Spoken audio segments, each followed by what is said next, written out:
Sous le soleil du Sahel, un champ jadis crevassé vibre désormais au bourdonnement d'un drone qui ouvre la saison des possibles.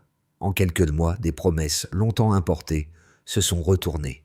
600 millions de dollars, 60 000 hectares irrigués, 2000 drones locaux et une idée simple qui bouleverse l'ordre établi. Si Ibrahim Traoré met l'agriculture au centre, ce n'est pas une fable technologique.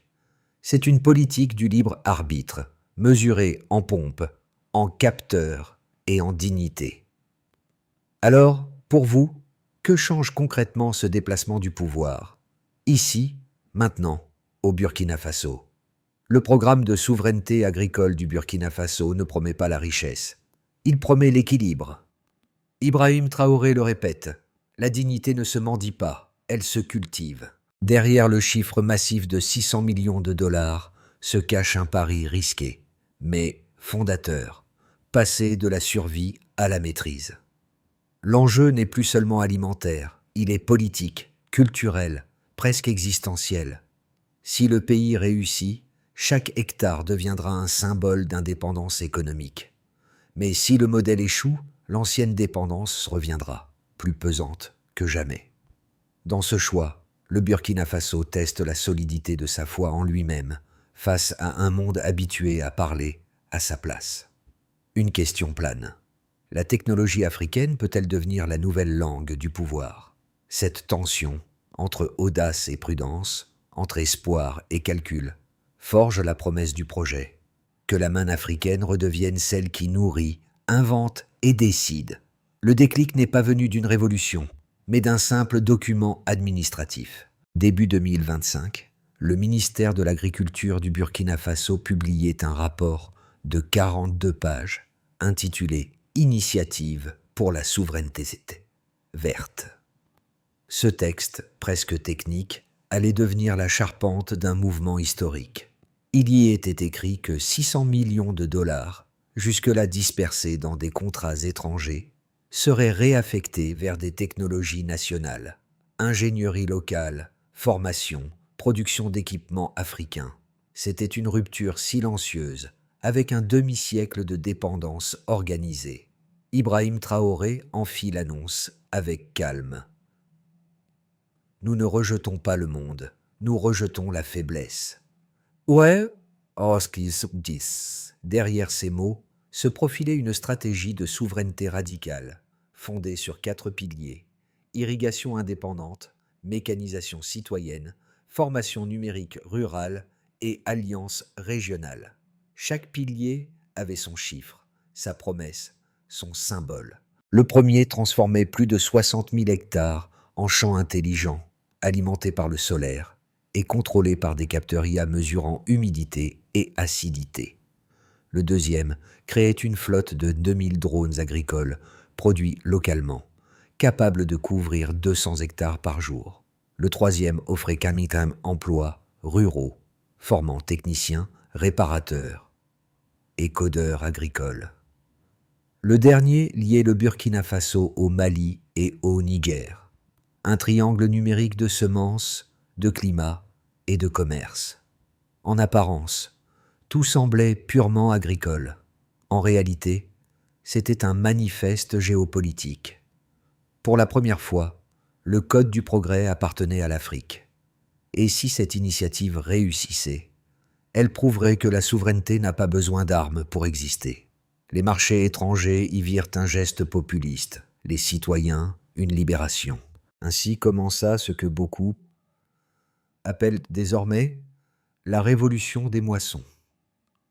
Dans un village aux abords de Bobo-Dioulasso, un homme de 63 ans incarne le changement qu'Ibrahim Traoré espérait voir éclore. Yacouba, agriculteur depuis l'enfance, n'avait jamais tenu un smartphone avant l'an dernier. Aujourd'hui, son petit-fils lui apprend à surveiller l'irrigation via une tablette solaire. Le drone qu'il pilote couvre son champ comme une promesse concrète. Son rendement a triplé en une saison. « J'ai cessé d'attendre que l'Occident me sauve », dit-il simplement. Autour de lui, d'autres suivent. Ensuite, les coopératives locales s'équipent.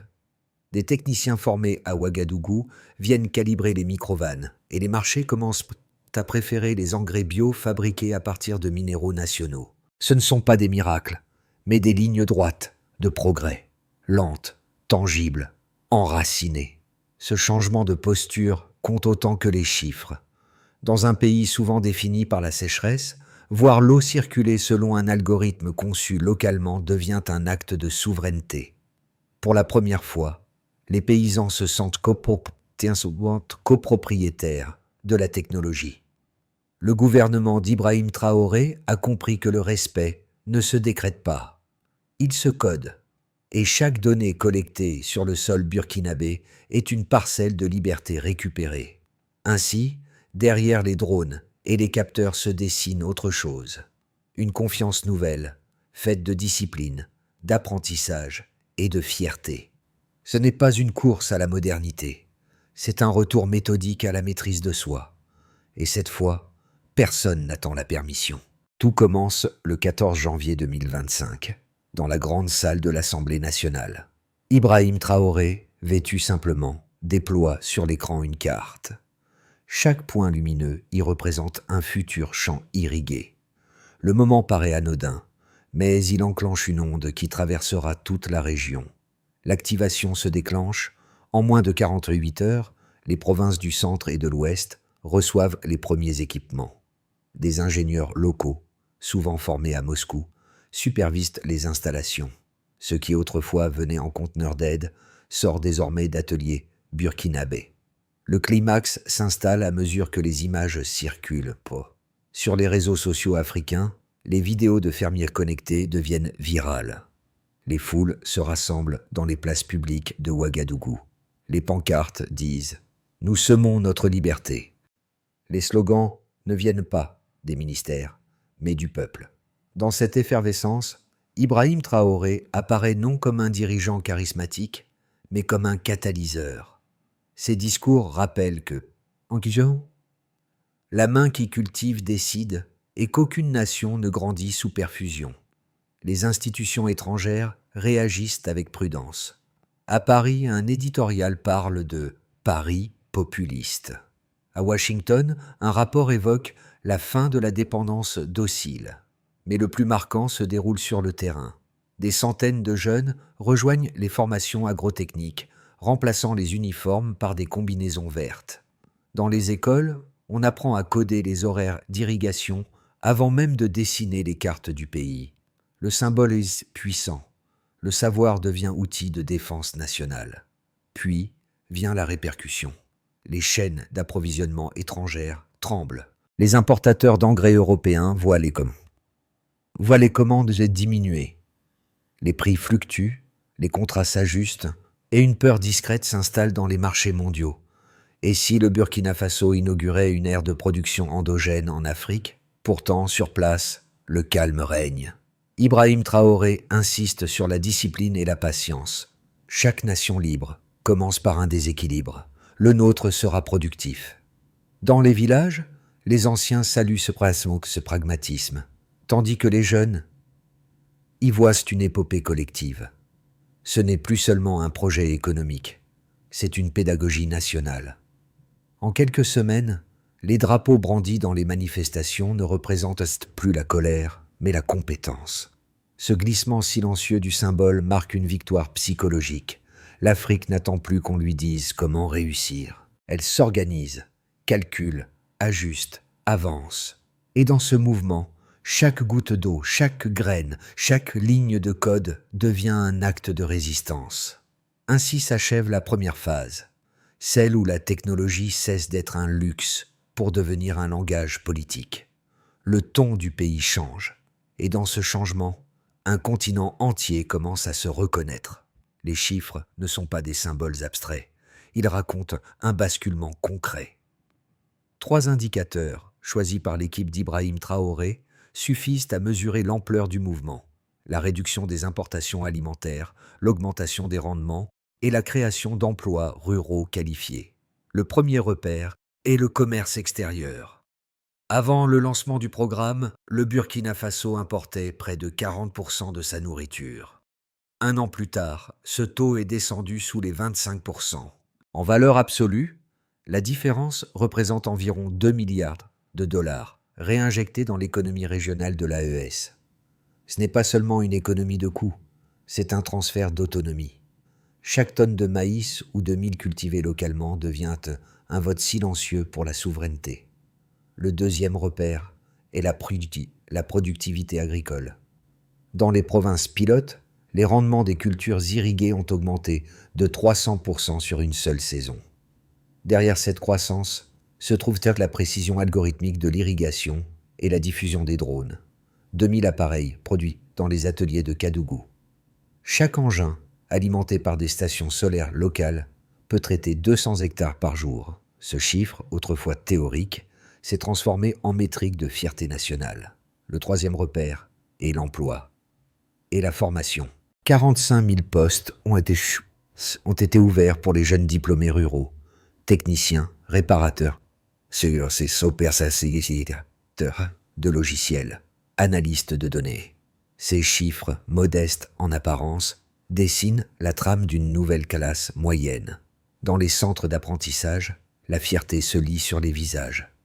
Une génération autrefois condamnée à l'exode découvre que coder un micro-van peut valoir autant qu'un diplôme étranger. Mais au-delà de ces résultats tangibles, le véritable delta se mesure dans la psychologie collective. Là où régnait la résignation et la dépendance, on observe désormais une organisation méthodique, presque sereine. Ibrahim Traoré résume ainsi: nos statistiques ne sont pas une vitrine, ce sont nos racines. En d'autres termes, le progrès n'est plus importé, il pousse. Le FMI et la Banque mondiale, perplexes, observent l'expérience. Certains analystes y voient un risque de fragmentation des chaînes d'approvisionnement, d'autres un modèle de stabilité durable. Mais ce qui importe à Ouagadougou, c'est la cohérence. Chaque donnée collectée alimente une souveraineté mesurable. Pour la première fois, la croissance burkinabé parle sa propre langue, celle des hectares, des capteurs et de la dignité. Ainsi, la révolution ne s'évalue pas en promesses, mais en chiffres rendus visibles. Et derrière ces courbes, une idée persiste. L'indépendance n'est pas un idéal, c'est une méthode. Les débats qui s'étaient basés autour du projet d'Ibrahim Traoré ont révélé deux visions irréconciliables de l'avenir africain. La première thèse est celle du scepticisme international. Pour les agences occidentales, le plan de souveraineté agricole du Burkina Faso relève d'un idéalisme dangereux. Sans supervision externe, disent-elles, les infrastructures locales risquent l'obsolescence, la corruption ou le gaspillage. Les experts invoquent un des précédents. Les projets d'industrialisation des années 1980, restés inachevés, faute d'entretien. Le FMI, prudent, évoque la nécessité d'un équilibre entre autonomie et partenariat. La deuxième thèse est celle de la confiance interne. À Ouagadougou, les arguments sont inversés. L'échec passé venait justement de cette dépendance. L'aide conditionnée étrangère avait dissous la responsabilité nationale.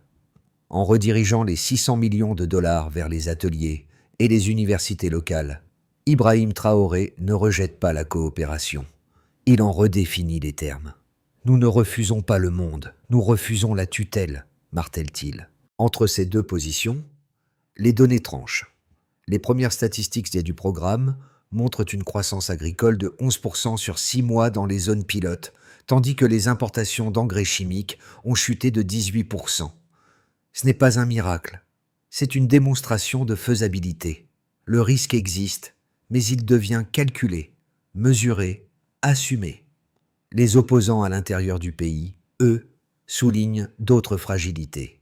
La centralisation excessive des budgets, la lenteur des procédures administratives ou le manque de transparence sur les appels d'offres. Ces critiques, loin d'être rejetées, sont reprises par le gouvernement comme un moteur d'ajustement. Dans les réunions publiques, Ibrahim Traoré invite ses détracteurs à corriger, pas détruire. Ainsi, la force du projet réside dans sa capacité à absorber la contradiction. La souveraineté ici n'est pas un dogme, mais une méthode expérimentale. Chaque réussite est publiée, chaque erreur comptabilisée.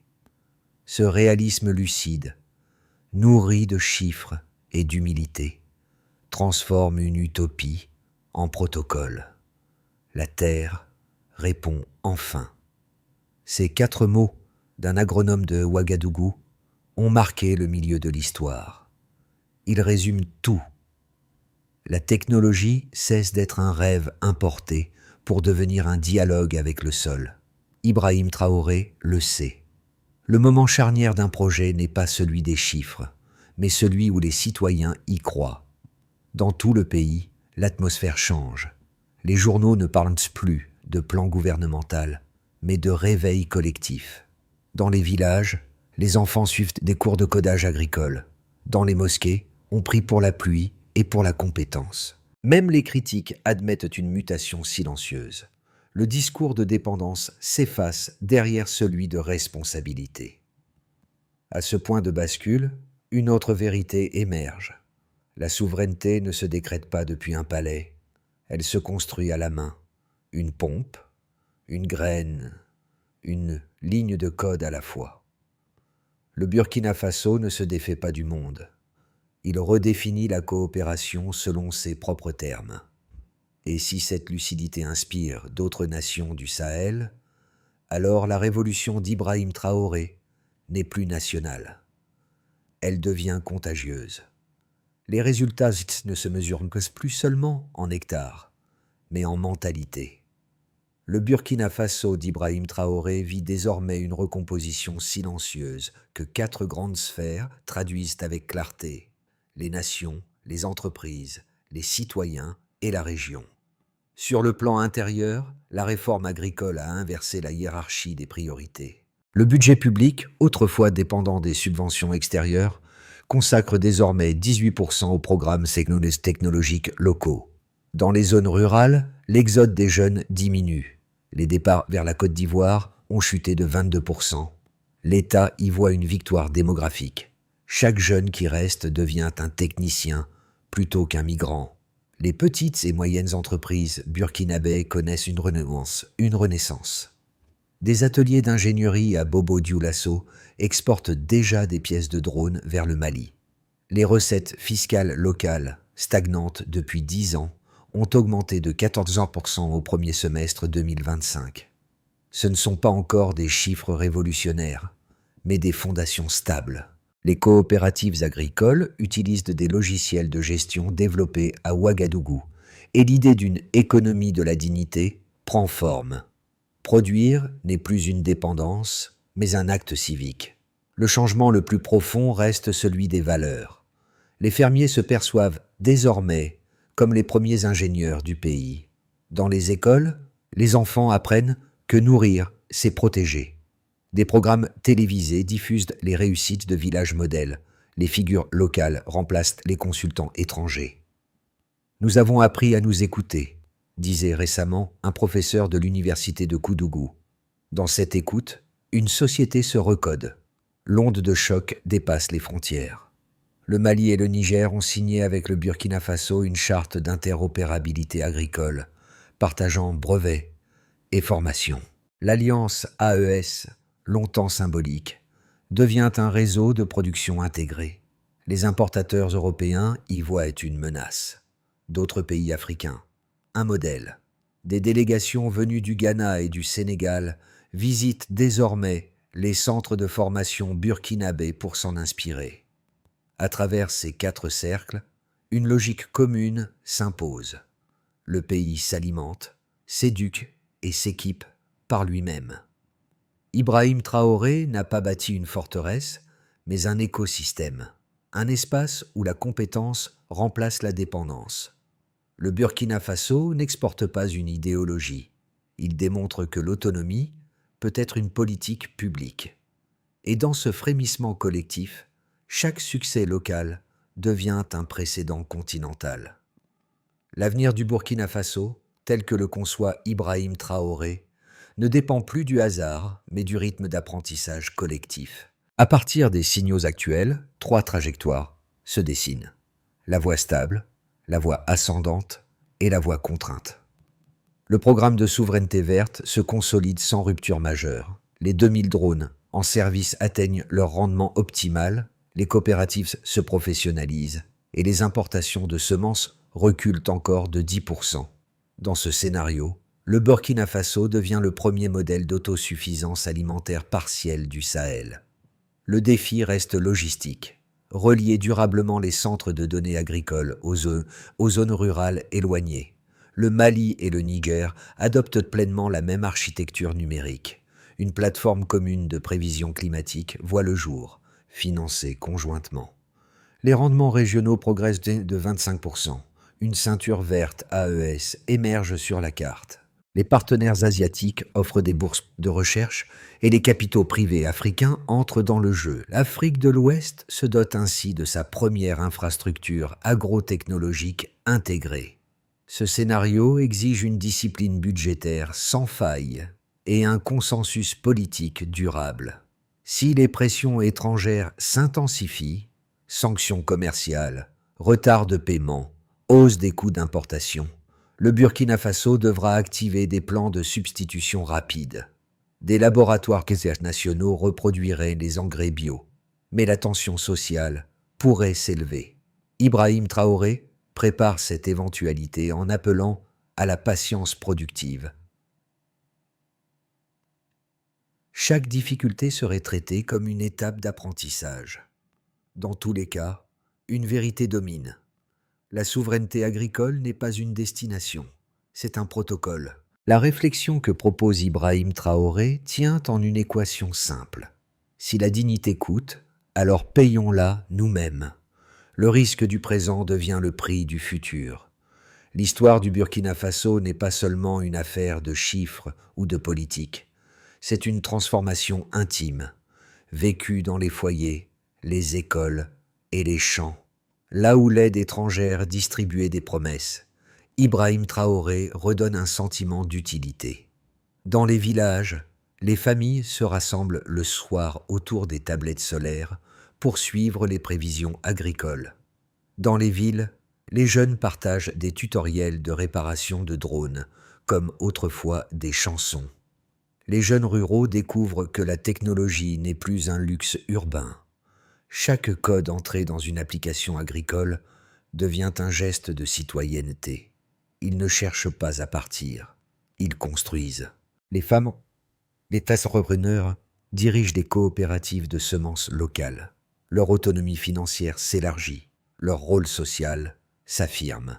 Une dirigeante confiait « Nous ne demandons plus l'accès, nous créons la porte ». La diaspora africaine redécouvre, dans le discours d'Ibrahim Traoré, un miroir de sa propre frustration. Voir l'Afrique produire sans permission. Les transferts de compétences remplacent peu à peu les envois d'argent. Ces ponts émotionnels nourrissent un sentiment collectif rare, celui d'une dignité partagée. Dans les yeux de ceux qui observent ce renversement tranquille, on lit la même idée. La fierté n'a pas besoin d'éclat, seulement de cohérence. Et si cette cohérence se propage, alors le message d'Ibrahim Traoré ne sera plus une annonce nationale, mais un code génétique du renouveau africain. La souveraineté n'est pas un slogan, c'est une mécanique. Ibrahim Traoré le rappelle à chaque discours. Le progrès ne survit que s'il s'organise. C'est pourquoi le gouvernement a tracé une feuille de route claire, découpée en 5 étapes mesurables, à la fois pragmatiques et symboliques. D'ici fin 2021, un inventaire complet des ressources hydriques et des sols est établi. Chaque hectare cartographié devient un point de données ouvert, accessible aux agriculteurs et aux universités. Plus de 15 000 techniciens supplémentaires seront formés aux logiciels d'irrigation automatisés et à la maintenance des drones. Les centres d'apprentissage régionaux deviendront des écoles permanentes d'agro-innovation. L'objectif est d'atteindre 80% d'équipements agricoles conçus localement avant 2027. Le ministère du Travail a déjà lancé l'Agrotech Corps, où les jeunes remplacent les uniformes militaires par des combinaisons de terrain. Une plateforme numérique unifiée reliera les exploitations, les entrepôts et les marchés afin de fluidifier la distribution. Ce réseau, déjà testé dans 3 provinces, doit réduire les pertes post-récolte de 20%. Tous les 6 mois, Un rapport public comparera les prévisions initiales aux données réelles. Cette transparence, exigée par Ibrahim Traoré lui-même, devient la garantie morale du projet. Au-delà des chiffres, cette méthode transforme la gouvernance. Elle installe la responsabilité comme nouvelle habitude nationale. Le Burkina Faso cesse d'attendre des audits étrangers. Il s'audite lui-même. Et dans cette rigueur tranquille, une vérité s'impose. La souveraineté n'est pas un cri, c'est une cadence. Dans un petit village du centre du pays, une fillette de 12 ans nommée Aminata pilote un drone au-dessus d'un champ qu'elle a aidé à coder avec son instituteur. La scène, diffusée sur la télévision nationale, résume le voyage entamé par Ibrahim Traoré. Le pouvoir ne descend plus du sommet, il pousse depuis le sol. Ce geste d'enfant, précis, confiant, tranquille, devient l'image la plus juste de la révolution burkinabé. Ce n'est pas une révolte, c'est une relève. Là où ses prédécesseurs demandent des subventions, Ibrahim Traoré enseigne la méthode. Là où les générations passées craignaient la sécheresse, celle d'Aminata apprend à la mesurer. Le pays ne se vante pas, il s'ajuste. Et ce réalisme calme, presque poétique, fait de chaque champ irrigué une déclaration d'indépendance. « Nous ne rejetons pas le monde », répète Ibrahim Traoré. « Nous rejetons la faiblesse ». Dans ces mots résonne le souvenir d'une Afrique longtemps contrainte de demander la permission d'espérer. Aujourd'hui, elle plante la foi plutôt que la peur. Et dans cette renaissance silencieuse, le Burkina Faso offre au continent une leçon simple. La dignité se cultive, une graine après l'autre. Le jour se lève sur le Sahel et les drones burkinabés tracent dans le ciel le dessin d'un nouveau destin. Ce n'est plus une démonstration de force, mais une invitation, celle de croire qu'une Afrique souveraine peut se nourrir d'elle-même. Ibrahim Traoré n'appelle pas à l'isolement, il appelle à la maturité. Le monde entier est témoin d'un basculement discret, où les semences remplacent que les slogans et où chaque récolte devient un acte de fierté. Si cette histoire vous parle, partagez-la. Racontez-la à ceux qui pensent encore que la liberté ne pousse que dans les capitales. Dites-leur qu'ici, dans les plaines du Burkina Faso, la révolution se mesure en capteurs, en soleil et en patience. Le changement ne se décrète pas par décret, il se sème. Alors, que vous soyez à Bamako, à Dakar, à Paris ou à Montréal, posez-vous cette question. Que ferions-nous, nous aussi, si la dignité redevenait notre premier outil ? Parce qu'au fond, ce que le Burkina Faso prouve aujourd'hui, c'est que l'avenir se cultive, ensemble.